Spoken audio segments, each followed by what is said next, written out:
All right, moving on. Ukraine has launched its biggest drone attack on Moscow, killing at least 3 people in the Russian capital, Moscow. Well, Russia, on the other hand, continues its bombing campaign across Ukraine. The intense fighting comes even as US-Ukraine senior officials are currently holding talks in Saudi Arabia for a ceasefire deal. Well, these are the images from the moment of blast in Moscow region at the break of dawn. The drone attack sparked fire, suspending air and transport in the region, injuring at least 18 people.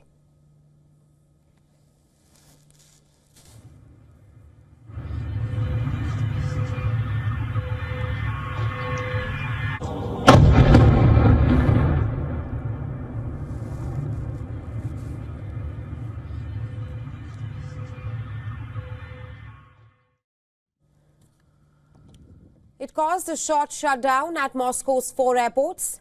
The Russian Defense Ministry claims a total of 337 drones have been downed over Russia, including 91 over Moscow region and 126 over Kursk region. That's where Ukrainian forces have been pulling back.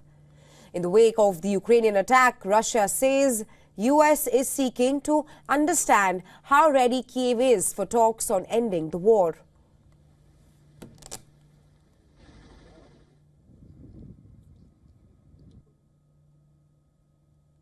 There was a strong explosion, I think around 5 in the morning, or maybe a bit later.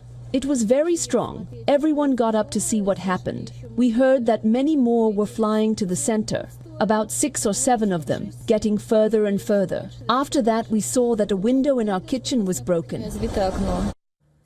While Moscow was quick to retaliate, Russian forces attacked Ukraine with a ballistic missile and 126 drones, setting a fuel storage facility on fire in Odessa.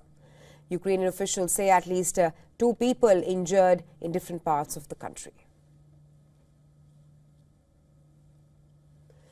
The Russian army claims it has retaken 12 settlements from Ukraine in the western Kursk region, where Moscow has launched a rapid counteroffensive to take back land seized by Kiev last year. Ukraine has also been losing ground in the Russian border region, large areas of which it has held since August 2024 and which it hopes to use as leverage in peace negotiations.